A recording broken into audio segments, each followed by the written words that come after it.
সম্মানিত ভাইরা,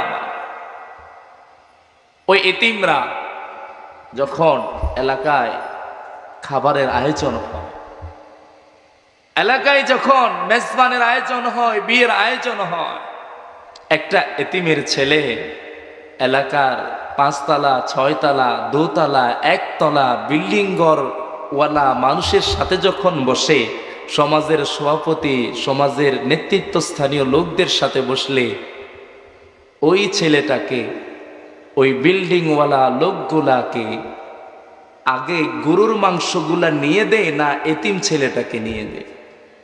কথা বলে, আগে সমাজের সর্দারকে নিয়ে দেয়, মসজিদের ইমামকে নিয়ে দেয়, সমাজ আর মসজিদ কমিটির সভাপতিকে নিয়ে দেয়। সবাইকে দেওয়ার পরে যদি একটুখানি থাকে তারপরে এতিম ছেলে। আজকে আমাদের সমাজটা এমন যে মাংস খেতে খেতে অতিষ্ঠ, আমরা তাদেরকে মাংস দিয়ে অতিষ্ঠ করে দিই। যে মাংস কিনতে পারে না, ভালো করে চোখে দেখে না, তাকে আমরা তুলেও দিই না। আল্লাহ রসুল এমনটা কি চেয়েছিলেন? কখনো না। আল্লাহ রসুল বললেন, না, আল্লাহর বান্দারা শুনো, এতিমদেরকে অসম্মান করবা না। আওয়াইতাল্লাযী ইউকাযযিবু বিদ্দীন ফাযালিকাল্লাযী ইয়াদউল ইয়াতীম। অনেককে এতিম ছেলেকে খাবার টেবিল থেকে ধাক্কায়া তুলে দেয়, গরিবের ছেলেগুলোকে। আছে না নাই? এই চিত্রের পরিবর্তন হওয়ার দরকার আছে না নাই? এটাই রাসূলুল্লাহর শিক্ষা। বলেন সুবহানাল্লাহ। এই জন্য আল্লাহ রাসূল সেরা মানুষ, শ্রেষ্ঠ মানুষ, সোনালী মানুষ। বলি সুবহানাল্লাহ। ওই রাসূলের জীবন থেকে আমরা শিক্ষা গ্রহণ করার দরকার আছে না নেই? আল্লাহ রাসূল এমন মানবিক মানুষ ছিলেন, নিষ্পাপ। রাসূল যখন নবী ছিল না, শিশু ছিল, রাসূলের শিশুকালটাও পর্যন্ত তার নবুয়তের প্রতিনিধিত্ব করেছে। সুবহানাল্লাহ। আল্লাহ রাসূল সাল্লাল্লাহু আলাইহি ওয়াসাল্লাম তার আপন ভাইয়ের জন্য, আপন ভাই না, মা হালিমার ঘরে যখন ছিলেন, মা হালিমার আরেকটা ছেলে ছিল। আল্লাহ রাসূল ডান পাশ থেকে দুধ পান করতেন, বাম পাশ থেকে কখনো দুধ পান করতেন। কেন করতেন না? কারণ তার আরেক ভাইয়ের হক দেওয়ার জন্য। আল্লাহ রাসূল বলেছেন, লা ইউমিনু আহাদুকুম হাত্তা ইউহিব্বা লিআখি মা ইউহিব্বা লিনাফসিহি। সে ততক্ষণ মুমিন হবে না নিজের জন্য পছন্দ করে যা তার ভাইয়ের জন্য পছন্দ করবে তা। আপনি আপনার জন্য যেটা পছন্দ করেন, আপনার ভাইয়ের জন্য সেটা পছন্দ করবেন। কিন্তু অনেক ভাইয়েরা মা বাবার সাথে ভালো সম্পর্ক থাকলে ভাইয়ের হক মেরে দিয়ে নিজের নামে হক গুলা নিয়ে নেয়। এই জাতীয় মুসলমান আছে না নাই? রাসূলুল্লাহর আদর্শ থেকে শিক্ষা নিয়ে এখান থেকে সিদ্ধান্ত নিতে হবে, মা বাবার সম্পত্তি ভাই বোনদের ভিতরে শরিয়া মোতাবেক ভাগ বাটোয়ারা হওয়ার দরকার আছে না নেই? রাতের আধারে নিজের নামে করে নিবেন কি? নিবেন কি? আপনাদের এলাকায় জায়গা জমিন নিয়ে দ্বন্দ্ব আছে না? কথা বলে, সালিশ বিচার আছে না নেই? ওই সালিশ বিচার হয় মুসলমানদের ঘরে ঘরে, জায়গা জমি নিয়ে সালিশ বিচার হয়। আল্লাহ রাসূল বলেছেন, মান যালামা কায়দা শিবরিন মিনাল আরদ তুইকাহু মিন সাবঈন আরদিন। মুত্তাফাকুন আলাইহি, বুখারী মুসলিমের হাদিস। কেউ যদি, যে ব্যক্তি কারো 1 বিঘত পরিমাণ জমি অন্যায়ভাবে দখল করে নিবে, কিয়ামতের দিন 7 স্তবক আসমান, অর্থাৎ 7 স্তবক আসমান নয়, 7 পৃথিবীর সমপরিমাণ ওজনওয়ালা জিনিস তার গলার ভিতর আল্লাহ ঝুলাইয়া দিবে। বলি আল্লাহু আকবার। পুরা মাহফিলের স্টেজটারে ওজন কইরা যদি আপনার গলার ভিতরে ঝুলাইয়া দেওয়া হয়, আলগাইতে পারবেন? কথা বলে, এখানে যে ফুল একটা আছে, এই ফুলটারে যদি আপনার গলার ভিতরে ঝুলাইয়া দেয়, পারবেন? পারবেন না। পুরা বাংলাদেশ নয়, পুরা পৃথিবী নয়, 7 স্তবক আসমান একসাথে গলার মধ্যে, বান্দাদের গলার ভিতরে ঝুলাইয়া দেওয়া হবে। কেমন করে সেটার ওজন লোডটাকে আপনি নিবেন? কেমন করে সহ্য করতে পারবেন? সাত পৃথিবীও নয়। পৃথিবীর চাইতে সূর্য 13 লক্ষ গুণ বড়। কত লক্ষ গুণ বড়? 13 লক্ষ গুণ বড়। সূর্য থেকে এক একটা তারা বড়। তারা থেকে তারাগুলো ব্ল্যাক হোলের মধ্যে চলে যায়, এরপরে ব্ল্যাক হোলগুলা মিল্কির মধ্যে চলে যায়। এই পৃথিবী, এই ব্ল্যাক হোল, মিল্কি ওয়ে, তারপরে গিয়ে সৌরজগৎ, এই সকল কিছুর উপরেই তো আসমান।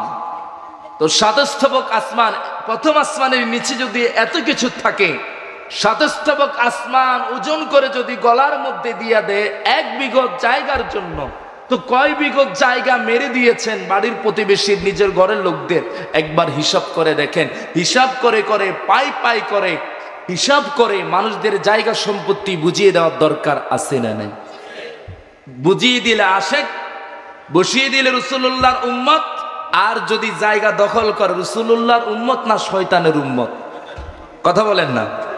এখানে যারা আছেন, আমি সবার কাছ থেকে ওয়াদা নিতে চাই। এখন আপনারা সবার আগে সাক্ষী দেন, আপনারা এখানে সবাই কি মুসলিম?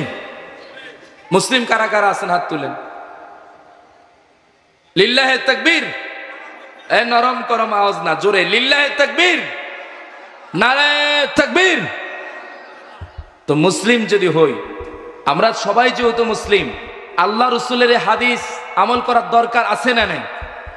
এখানে যারা আছেন একেবারে স্বেচ্ছায়, ইমান যদি থাকে, আপনি যদি স্বচ্ছ থাকেন, কারো জায়গা মারেন নাই, জায়গা খান না, এমন কে কে আছেন হাত তুলেন তো দেখি।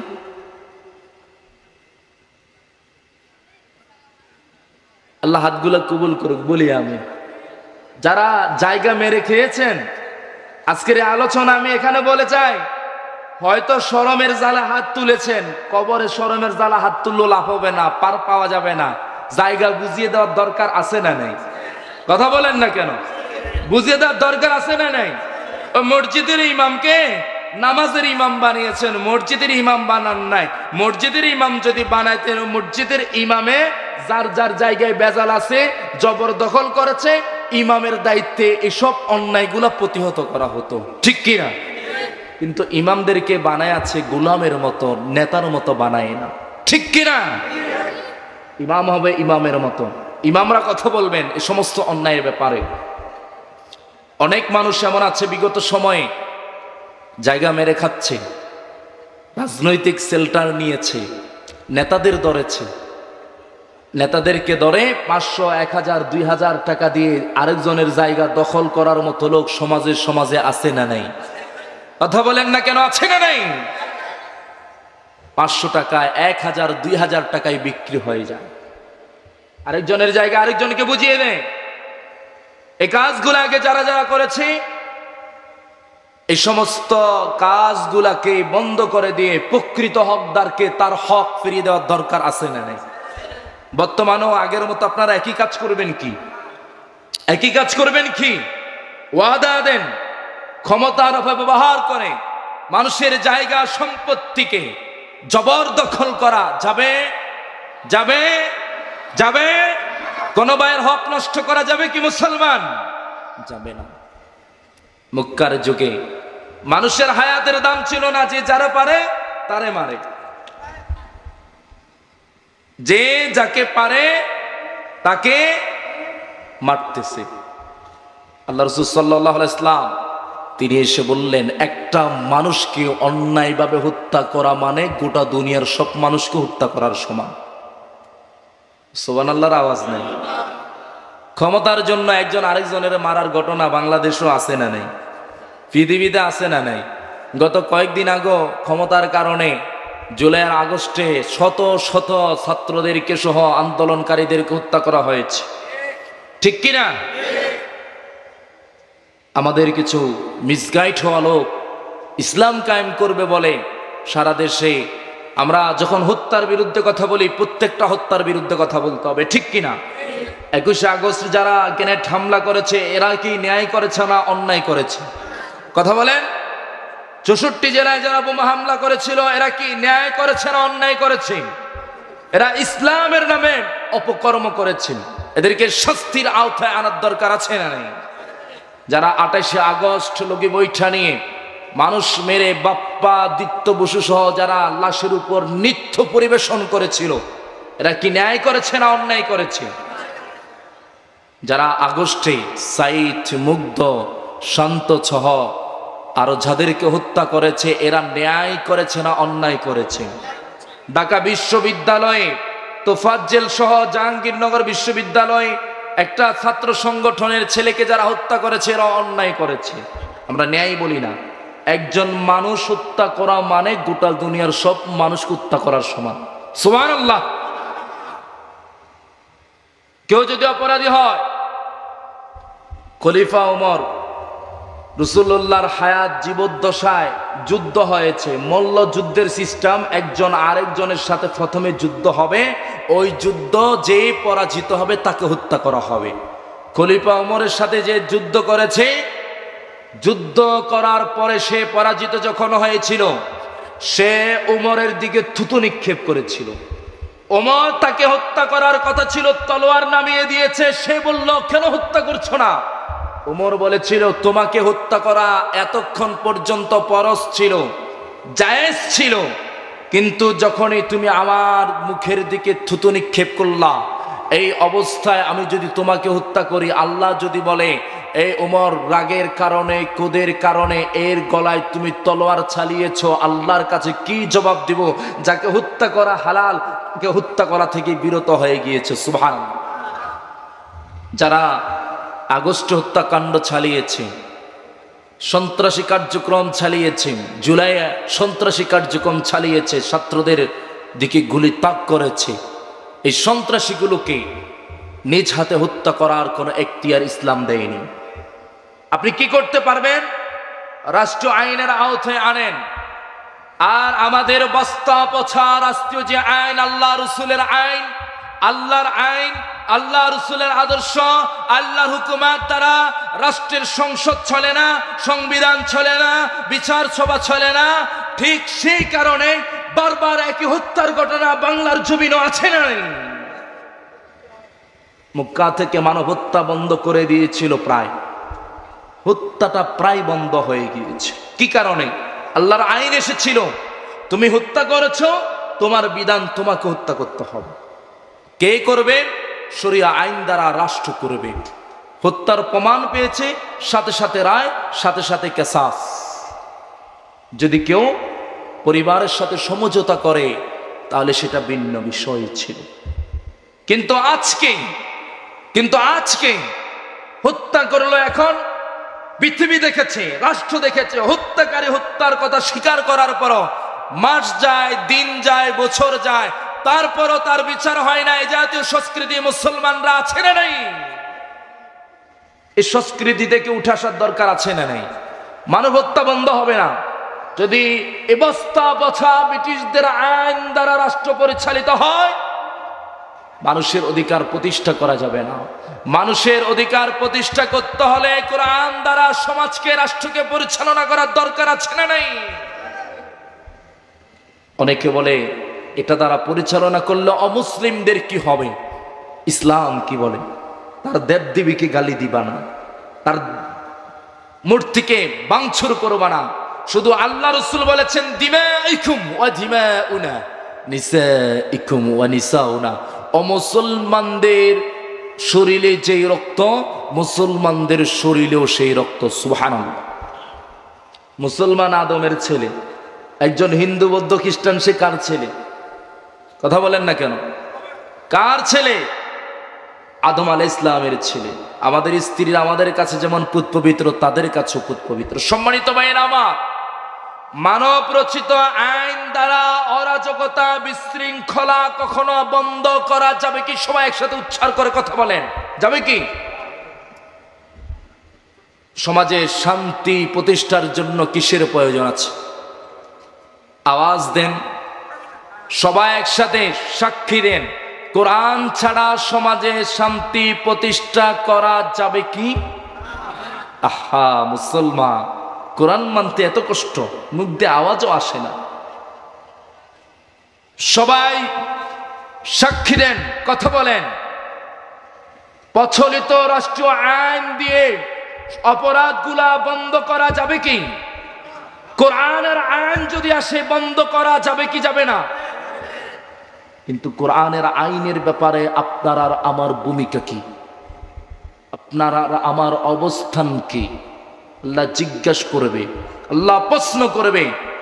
আমার হায়াত দ্বারা, আমার দেয়া জীবন দ্বারা, আমার দেয়া কণ্ঠস্বর দ্বারা, আমার দেয়া পায়ের প্রত্যেকটা কদম দিয়ে আমার জমিনে আমার নিয়ামত ভোগ করে আমার দিন প্রতিষ্ঠার জন্য কি ভূমিকা রেখেছিল? জবাব দাও, ঠিক কিনা?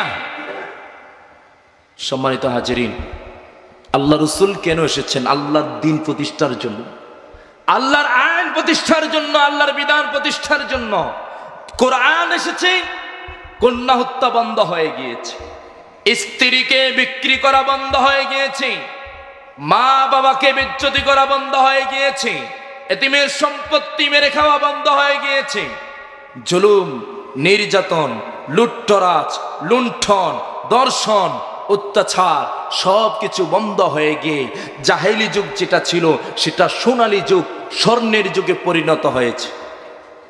সুবহানাল্লাহ বলার দরকার নেই। খুশি হন নাই মনে হয়? সম্মানিত হাজিরিন, আমি বলতে চাই, আমরা যারা মুসলিম, আমরা যারা ইসলামকে অ্যাকসেপ্ট করেছি, আমরা কোনো অন্যায়ের সাথে থাকবো কি? কোনো অপরাধের সাথে থাকবো কি? আমরা এক থাকবো, ঐক্যবদ্ধ থাকবো। কিন্তু আজকে বাংলাদেশের খাগড়াছড়ি, বাংলাদেশের রাঙ্গামাটি অঞ্চলে পার্বত্য সন্ত্রাসীরা আক্রমণ করার পরও দীর্ঘদিন তারা বাংলাদেশের পাহাড়ি অঞ্চলগুলোকে বাংলাদেশ থেকে আলাদা করার শত চেষ্টা চালানোর পরেও কিছু এই দেশীয় আমাদের মির্জাফরেরা এদের পক্ষ অবলম্বন করার মতো কিছু লোক আছে না নেই? কথা বলেন না কেন, আছে না নেই?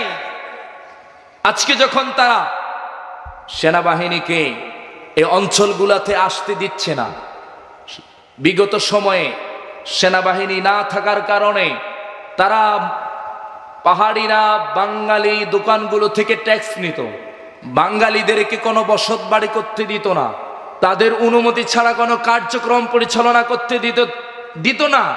কিন্তু তারা সমগ্র বাংলাদেশের প্রত্যেকটা জায়গায় জায়গায় তাদের লোকেরা চাকরি করছে, ঠিক কিনা? তারা সারা দেশের সুবিধা ভোগ করে পুরো পাহাড়ি অঞ্চলকে তাদের করায়ত্তে রেখে সমগ্র বাংলাদেশের মানুষদেরকে জিম্মি করে রেখেছিল। পাহাড়ি অঞ্চলে সাজেক সহ বিভিন্ন জায়গায় ঘুরতে গেলে সেনাবাহিনী টহল দিয়ে নিয়ে যেত হতো, এমন ঘটনাও আছে না নেই? এটা কি স্বাধীন দেশ নাকি পরাধীন দেশ? এই সন্ত্রাসীগুলার মোকাবেলা করার দরকার আছে না নেই? তা আমরা এই সময়ে এক থাকবো না, আমরা বিচ্ছিন্ন থাকবো। এক থাকতে হবে। যারা এক থাকবে না তারা এই দেশের বন্ধু হতে পারে না, এই দেশের দুশ্মন, ঠিক কিনা? সম্মানিত হাজিরিন, শুধু তাই নয়, আমরা আমাদের এই দেশে অতীতেই অসংখ্য মিথ্যা মামলা হয়েছে।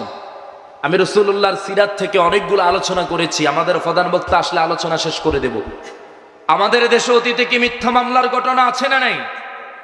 রাজনৈতিক কারণে মিথ্যা মামলা দিয়েছে। আল্লাহ রসুল বলেছেন আকবারুল কাবায়ের, কবিরা গুনাহ যেগুলা আছে, কবিরা গুনার ভিতরে 7টা কবিরা গুনাহ সব থেকে বড় কবিরা গুনাহ। তার ভিতরে অন্যতম একটা হচ্ছে শাহাদাতুজ জুর, মিথ্যা সাক্ষ্য দেয়া। মিথ্যা সাক্ষী মিথ্যা মামলা আছে না নাই? অতীতে ছিল। বর্তমানে জালিমদের কাছ থেকে পতনের পরে, মিথ্যা মামলা দাতাদের কাছ থেকে রাষ্ট্র মুক্তি পাওয়ার পরে আবারও যদি মিথ্যা মামলা দেওয়া হয়, এই কাজগুলোকে ঠিক করা হবে? ঠিক হবে? উভয়ই জালিম হবে। তারা ছিল জালিম, আমরাও কি জালিম হব? আমরাও কি জালিম হব? না। এরপরে আসুন, ক্ষমতার বাহাদুরি তারা দেখিয়েছেন। আপনি আমিও কি ক্ষমতার বাহাদুরি দেখাবো? ক্ষমতার বাহাদুরি দেখাবেন? মানুষকে হাঁটতে দিত না, চলতে দিত না, নির্বাচন আসলে এলাকা ছাড়া করে দিত, ঠিক কিনা? এই কাজগুলো কি এখনো করা হবে? এখনো তো অনেক জায়গায় হচ্ছে। যেই ছেলেগুলা মারামারি হানাহানি বিশৃঙ্খলাতে ছিল না, একটু রাজনীতি করেছে, ওদেরকেও এলাকা ছাড়তে হচ্ছে। এটা কেন? যারা অপরাধী, যারা সন্ত্রাসী, যারা অপরাধ করেছে এদেরকে আইনের আওতায় আনার দরকার আছে না নেই? নিরহ কেউ যেন আঘাতের সম্মুখীন না হয়, আমাদেরকে সেটা মাথায় রাখতে হবে। তারা আমাদের ভাই। সম্মানিত মায়েরা, এরপর আসুন, আল্লাহ বলেছেন ওয়ালা তামশি ফিল আরদি মারহান ওয়া ইন্নাকা লান তাখরিকাল আরদ ওয়া লান তাবলুগাল জিবালা তুলা। এত যে অহংকার দেখাও, আভিজাত্য দেখাও, এ বান্দা, আমার জমিনের মালিকানা আমার, এখানে কারো অহংকার করার কোনো অধিকার নাই। সুবহানাল্লাহ।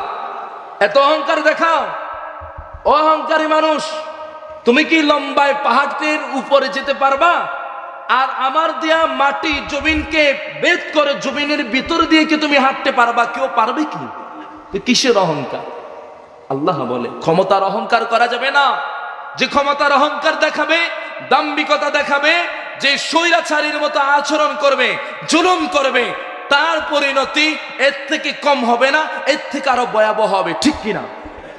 ইসলাম শান্তির ধর্ম, মানবতার ধর্ম, মনুষ্যত্ববোধের ধর্ম। আল্লাহ সাল্লাল্লাহু আলাইহি ওয়াসাল্লামকে যে আবু সুফিয়ান হত্যা করতে চেয়েছে, আল্লাহ রসুল আবু সুফিয়ানকে মাফ করে দিয়েছে। সুবহানাল্লাহ। তবে সবাইকে মাফ করা যাবে না, মুনাফিককে মাফ করা যাবে না। যে মানুষের স্বাভাবিক জীবনযাত্রাকে বিনষ্ট করেছে, চূড়ান্ত পর্যায়ের জুলুম করেছে, তার শাস্তি শুধু মানুষ নয়, আল্লাহ দান করে। ঠিক কিনা? আল্লাহ ধরে না, যখন ধরে তখন আর ছাড়ে। ইন্না বাতশা রাব্বিকা লাশাদীদ। আল্লাহর ধরা খুব শক্ত ধরা, মজবুত ধরা, কঠিন ধরা। ঠিক কিনা? সম্মানিত ভাইরা, এরপরে বর্তমান সমসাময়িক পরিবেশে আরো একটি বিষয়ের দিকে গুরুত্ব রাখতে হবে। আগে মাদকের সিন্ডিকেট ছিল, রাজনৈতিক সেল্টারে মাদক বিক্রি করার মতো ঘটনা আছে না নেই? একটা হাসি তামাশার বিষয়, মাদকের বিরুদ্ধে জিরো টলারেন্স ঘোষণা করা হলো। জেলায় জেলায় বিভিন্ন জায়গায় র্যাব পুলিশ দিয়ে অসংখ্য মদ বিক্রিকারীকে হত্যার ঘটনা আছে না নেই? কিন্তু রাষ্ট্রীয়ভাবে আবার মাদক বিক্রি করার লাইসেন্স দেওয়া হয়। আমি বলি যদি মদের বিরুদ্ধে রাষ্ট্রীয়ভাবে অভিযান চালানো হয়, সবার আগে রাষ্ট্রীয়ভাবে মদকে নিষিদ্ধ করার দরকার আছে না নেই?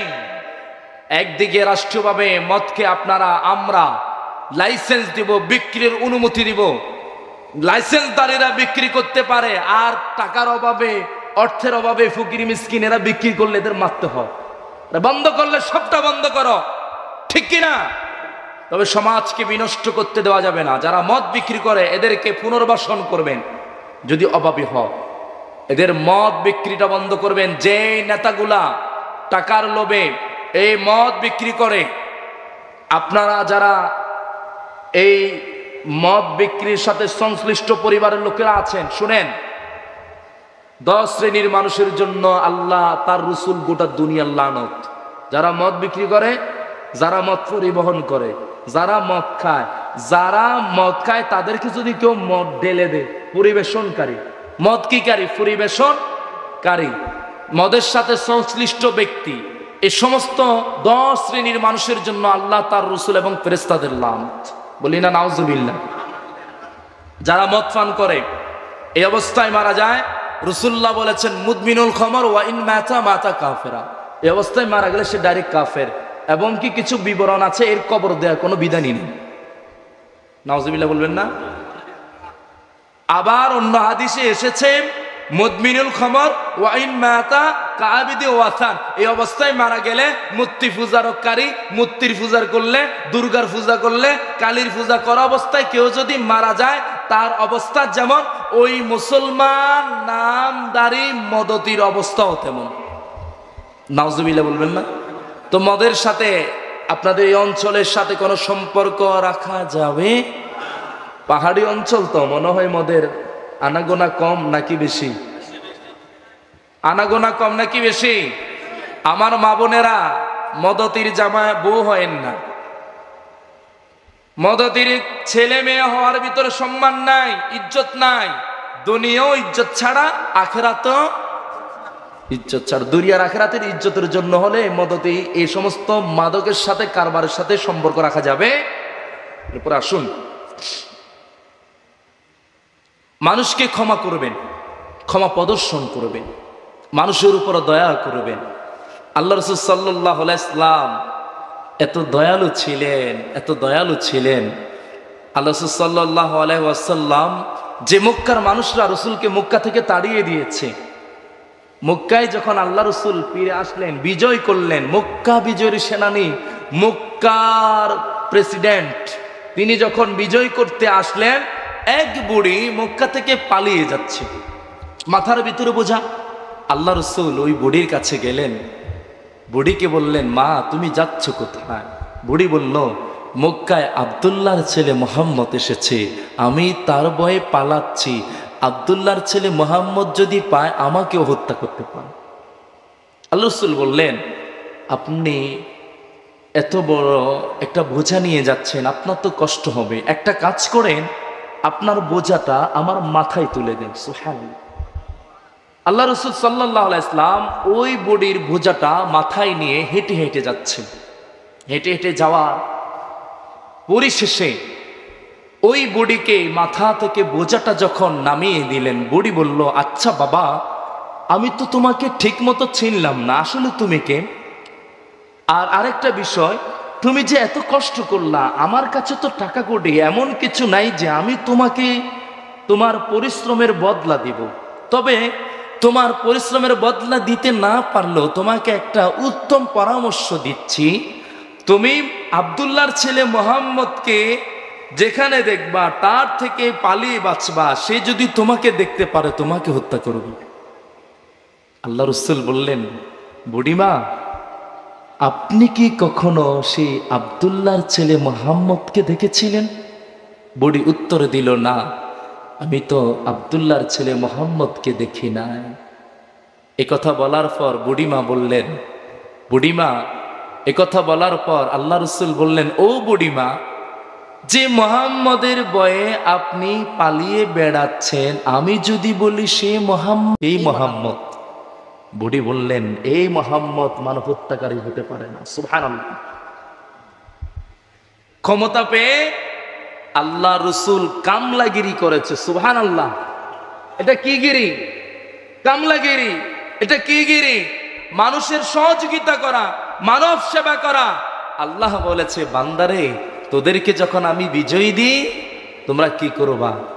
ফাসাব্বিহ বিহামদি রাব্বিকা ওয়াস্তাগফিরহু ইন্নাহু কানা তাওয়াবা। আমার প্রশংসা করো, আমার হামদ, আমার শান, আমার মান, আমার গুণ কীর্তন করো, আমার কাছে নত হও, মাপ চাও। আর আমরা ক্ষমতা পায়া বাংসুর শুরু করে দিয়েছি, ঠিক কিনা? আমরা ক্ষমতা পায়া হামলা লুঠরা শুরু করে দিয়েছি। আল্লাহর সাহায্য, আল্লাহর রেজামন্দি, আল্লাহর সন্তুষ্টি আমাদের সাথে কি থাকবে? কথা বলেন, থাকবে না। অপরাধ যারা করেছে তাদেরকে আইনের আওতায় আনেন, শাস্তির আওতায় আনেন। কিন্তু বিশৃঙ্খলা, অরাজকতা ইসলাম তো সমর্থন করে না। আমরা উলামায়ে কেরাম, আমরা কোনো পক্ষের লোক নয়, আমরা কোনো দলের লোক নয়। আমরা সব সময় হকের পক্ষে, ন্যায়ের পক্ষে, ইনসাফের পক্ষে কথা বলার দরকার আছে না নাই? মসজিদ মহল্লায় যদি আলেমরা দালাল হয়ে যায়, আলেমরা যদি চাকরির গোলামি করে, সরকারের গোলামি করে, দরবারি আলেম হয়ে যায়, ওই জাতি ধ্বংসের দ্বার কিনারে চলে যায়, ঠিক কিনা? একটা জাতির পছন হয়েছে কখন বুঝবেন? বাইতুল মুকাররমের দিকে তাকালে বুঝবেন। সরকার পালিয়েছে, বাইতুল মুকাররমের খতিব পালিয়ে গেছে, মুখে আওয়াজও আসে না। সত্য নাকি মিথ্যা? আজকে বাইতুল মুকাররমে জুমার খুতবা চলাকালীন সময়ে ইসলামিক ফাউন্ডেশন থেকে নির্ধারিত একজন খতিব খুতবা দিচ্ছেন। তিনি প্রকৃতপক্ষে যদি একজন আলেম হতেন, তিনি ওই মুহূর্তে 1 মাস পালিয়ে বেড়ানো সেই পলাতক লোকটা আবার পুনরায় মসজিদে এসে বিশৃঙ্খলা করতেন কি? কথা বলেন। আজকে আলেমদেরকে নিয়ে প্রশ্নবিদ্ধ করা হচ্ছে, আজকে মুসলমানরা প্রশ্নবিদ্ধ হচ্ছে এই ধরনের আলেমদের কারণে।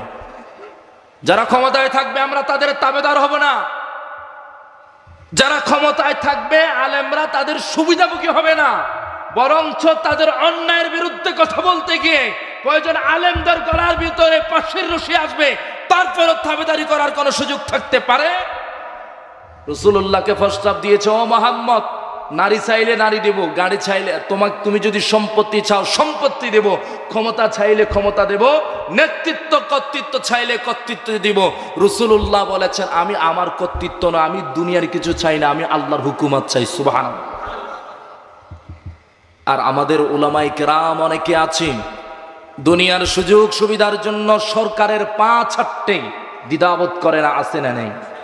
অতীতেও ছিল, এখনো আছে, ভবিষ্যতে অন্য সরকার আসলে তাদের জন্য পা ছাড়বে, ঠিক কিনা? আলেমরা অন্যায়ের ব্যাপারে কথা বলবে, যেই দল অন্যায় করুক তাদের বিরুদ্ধে কথা বলতে হবে। সম্মানিত হাজিরিন, যদি উলামায়ে কেরাম কথা না বলে, আল্লাহ রাসূল বলেছেন, আল্লাহ রাসূল সাল্লাল্লাহু আলাইহি ওয়াসাল্লাম বলেছেন, তাদের জিহ্বাকে কাঁচি দ্বারা কেটে ফেলা হবে।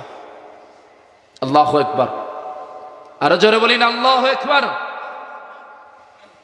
যে মসজিদগুলোতে আপনাদের ইমামরা যদি, প্রত্যেকটা মসজিদ মহল্লায় ইমামরা যদি হক কথা না বলে, চাকরির জন্য কমিটি তোষামোদি করে, ওই ইমামদেরকে মসজিদ থেকে বিদায় করে দেওয়া ফরজ, ঠিক কিনা? উনি ইমামতির অধিকার রাখে না, উনি চাকরিকে ওনার রিজিক মনে করে। উনি যদি চাকরিকে রিজিক না মনে করে, উনি হকের পক্ষে আওয়াজ তুলতে হবে, ঠিক কিনা? সম্মানিত হাজিরিন, একটা রাষ্ট্র, একটা সমাজ দিক নির্দেশনা দিবে জাতির বিবেক উলামায়ে কেরাম। আল্লাহ তাআলা আমাদের মসজিদ মহল্লাগুলো উলামায়ে কেরামদেরকেও সঠিক বুঝদান করুক, বলে আমিন। আমার কাছে সব থেকে বড় আফসোস লাগে যে মসজিদ সমাজকে ঐক্যের দিকে ডাকবে, ওই মসজিদ থেকে অসংখ্য মসজিদে মুসল্লিদেরকে বিভক্ত করে ফেলে, মসজিদ কমিটিগুলো বিভক্ত করে ফেলে। কেউ রফিয়াদাইন করে, কেউ বুকে হাত বাঁধে, কেউ জোরে আমিন বলে, কেউ আস্তে আমিন বলে। ইমাম সাহেব পারে না, তার বিপরীত যদি ওই লোকটা আমল করে তারে ফিটি মারার জন্য, ঠিক কি? আমরা আরবে নামাজ পড়েছি, এই ঘটনাগুলো তো ওইখানে নাই। ওমর 20 টাকার তারাবি চালু করেছেন, কেউ 8 টাকা পড়েছে, সমস্যা ছিল না। কিছু সাহাবী বুকে হাত বেঁধেছে, কিছু নাভিতে হাত বেঁধেছে, কিছু হাত বাঁধেও নাই, তারা মারামারি করে নাই। আজকে মসজিদগুলোতে বেনামাজিদেরকে নিয়ে কোনো ভূমিকা নাই। নামাজ যারা পড়ে, এ কেমনে পড়ে আর ও কেমনে পড়ে, এগুলা নিয়ে দলাদলি আছে না নাই? আল্লাহ বলেছেন কি, ইন্নাল্লাহা ইউহিব্বুল্লাযীনা ইউকাতিলুনা ফী সাবিলিহি সাফফান কাআন্নাহুম বুনিয়ানুম মারসুস। আল্লাহ তো তারে ভালোবাসে, যেই ব্যক্তি তাদেরকে ভালোবাসবে যারা ঐক্যবদ্ধ হয়ে সীসা ডালা পাছিরের নেয় আল্লাহ রাস্তায় সংগ্রাম করে। আমরা এক থাকবো না, আলাদা হব। কথা বলেন, এক থাকবো না, আলাদা হব। আমরা কিসের পক্ষে এক থাকবো? ইসলামের পক্ষে, আল্লাহ রসুলের পক্ষে। আমরা জীবনে সব চাইতে বেশি ভালোবাসবো কোনো মানুষকে না, রসুলকে। আফসোস, এমনও ছেলে দেখা যায় রসুল অবমাননা করলেই ও রসুল অবমাননাকারীদের বিরুদ্ধে একবার লেখালেখি করে না, নেতারে যদি একবার কেউ কিছু কয়, ওই সামসার শরীরে জ্বালাতন উঠে যায়। এই জাতীয় সামসিকা আছে না নেই? হা, আপনারাও তো ওই জাতের লোকদের কাতারে নাই, আছেন কি? তো কথা কন না কেন? একজন নেতার দাম বেশি না রসুলের দাম বেশি? বাংলাদেশের কোন নেতার দাম বেশি না রসুলের দাম বেশি? গোটা পৃথিবীতে যত নেতা আছে সব নেতারা এক পাল্লায় রাখলে রসুলের পায়ের তলার দুলার সমানও হবে কি? কথা বলেন না কেন? হবে কি? আমার বাংলাদেশে শেখ মুজিবের নামে যদি কিছু বলা হয়, তার বিরুদ্ধে রাষ্ট্রীয়ভাবে মামলা করা হতো, তাকে পুলিশে ধরা হতো, রিমান্ডে নেওয়া হতো, শাস্তি দেওয়া হতো। কিন্তু আল্লাহ রসুলের বিরুদ্ধে যারা অবমাননাকর কথা বলে তাদেরকে শাস্তি দেওয়ার বিধান কি ছিল? ছিল। ওনার চাইতে কি আল্লাহ রসুলের দাম কম নাকি বেশি? অনেক নেতা কর্মী আছে জিয়াউর রহমানের বিরুদ্ধে বললে ছেতে যায়, মুজিবের বিরুদ্ধে বললে ছেতে যায়, তারপরে গিয়ে বিভিন্ন ইসলামিক দলের নেতাদের বিরুদ্ধে বললে ছেতে যায়, বিভিন্ন মাজারের আউলিয়া কেরামের বিরুদ্ধে বললে বিশাল বিশাল মিছিল শুরু করে। জশ্নে জুলুসে যে পরিমাণ মুসলমানরা আল্লাহ রসুলের ভালোবাসা দেখায়া উপস্থিত হয়েছিল, আল্লাহ রসুলের অবমাননার বিরুদ্ধে এই জাতীয় মুসলমানদের একটা সমাবেশ গোটা বাংলাদেশে একটা বার হয়েছিল কি? এরা কেমন মুসলমান? আজকের মাহফিলের প্রধান ওয়াইজিন আমার শ্রদ্ধাভাজন, আমার বন্ধুবর প্রিয় ভাই মাওলানা সিফাত জামিল সাহেব এসেছেন। আল্লাহ ওনাকে কবুল করে নিক, আমরা বলি আমিন। আরো যারা বলেন না আমিন। আমি ওনার জন্য অপেক্ষা করতেছি, কখন আসবে, কখন ছেড়ে দেব। ভাইজান এসেছে, এখন ছেড়ে দিচ্ছি। তাহলেই রাসূলুল্লাহর হাদিস, লা ইউমিনু আহাদুকুম হাত্তা আকুনা আহাব্বা ইলাইহি মিন ওয়ালিদিহি ওয়া ওয়ালাদিহি ওয়ান নাস আজমাইন। আপনার মা বাবাকে বেশি ভালোবাসবেন না রাসূলকে বেশি ভালোবাসবেন? যারা বলে না এরা মনে হয় মা বাবারে বেশি ভালোবাসে। সবাই একসাথে আওয়াজ দিয়ে কথা বলতে হবে, একজনের মুখে তালা দেওয়া যাবে না। রাসূলকে ভালোবাসবেন বেশি না মা বাবাকে ভালোবাসবেন বেশি? নিজের সন্তান সন্ততিকে বেশি ভালোবাসবেন নাকি রাসূলকে বেশি ভালোবাসবেন? নিজের স্ত্রীকে বেশি ভালোবাসবেন না রাসূলকে ভালোবাসবেন? নিজের জীবনকে বেশি ভালোবাসবেন না রাসূলকে ভালোবাসবেন? ওই ভালোবাসার তামান্না রাখতে হবে, বলি ইনশাআল্লাহ। আরো জোরে কন্যা ইনশাআল্লাহ। রাসূলের জন্য জীবন দেওয়ার জন্য প্রস্তুত আছি না নাই? সম্মানিত হাজিরিন, সে রাসূলুল্লাহ বলেছেন, এই জমিনে রাসূলুল্লাহ কি কারণে এসেছেন? ওয়াল্লাযী আরসালা রাসূলাহু বিল হুদা ওয়া দীনিল হক লিইযহিরাহু আলাদ-দীন কুল্লিহি ওয়ালাউ কারিহাল মুশরিকুন। মানব রচিত সমস্ত মতাদর্শ বাতিল করে দিয়ে আল্লাহর দিন, আল্লাহর আদর্শ, আল্লাহর হুকুমাতকে প্রতিষ্ঠা করা ছিল মুহাম্মদ রাসূলুল্লাহর কাজ। সুবহানাল্লাহ। তো আমরা এখান থেকে সিদ্ধান্ত নিতে হবে, আমরা বাংলার জমিনে আমরা সাইদি বুঝি না, সরমনাই বুঝি না, সারচিনা বুঝি না, মুজিব বুঝি না, জিয়া বুঝি না। আমরা বুঝি আল্লাহ রাসূলুল্লাহ এবং কি আল্লাহর আইন কোরআন আর সুন্নাহর সাথে যারা থাকবে, যারা কোরআন কায়েম করবে, কোরআনের বিধানের পক্ষে থাকবে, যারা পার্লামেন্টে গেলে, যারা সমাজের নেতৃত্ব দিলে, রাষ্ট্রের নেতৃত্ব দিলে, যারা আল্লাহর দ্বীনের পক্ষে থাকবে, আমরা তাদের পক্ষে থাকার দরকার আছে না নেই? মুসলমান বুঝা যাবে তুমি কার পিছনে ঘুরো, তুমি চলাফেরা করো তার পিছনে যার চিন্তা চেতনায় রাসূলুল্লাহর আইন কায়েমের এক বিন্দু পরিমাণ আকাঙ্ক্ষাও নাই, যে নামাজ নিজেই পড়ে না, যে নামাজ পড়ার আন্দোলন, নামাজ কায়েমের আন্দোলনও করে না। কথাগুলো কি বোঝা যায়? কথা বুঝেন নাকি কথার কথাটা বুঝেন? কথার কথা বুঝতে হবে। ব্যক্তির পিছনে আর ঘোরা যাবে না, মানুষের পিছনে ঘোরা যাবে না, মানুষের গোলাম হওয়া যাবে না, মানুষের ছামসা হওয়া যাবে না। গোলাম হবেন কার? আশেক হবেন কার? অনুসরণ করবেন কাকে? নেতা মানবেন রাসূলুল্লাহকে। নেতা হবে কে? কিন্তু নেতা কে হয়ে বসে আছে? কাকে নেতা মানছেন? কার পিছনে ঘুরছেন? কার জন্য সময় দিচ্ছেন? কাকে প্রতিষ্ঠা করছো তুমি জমিনের ভিতরে? আল্লাহর দ্বীন প্রতিষ্ঠা করছো নাকি পরিবারকে প্রতিষ্ঠা করছো, নাকি ভিন্ন ভিন্ন বিভিন্ন দলগুলোকে প্রতিষ্ঠা করছো? কোন ব্যক্তিকে প্রতিষ্ঠা নয়, কোন দলকে প্রতিষ্ঠা নয়, আল্লাহর দ্বীনকে প্রতিষ্ঠা করতে হবে। ঠিক কিনা? আল্লাহ বুঝার তৌফিক দিক, বলি না আমিন।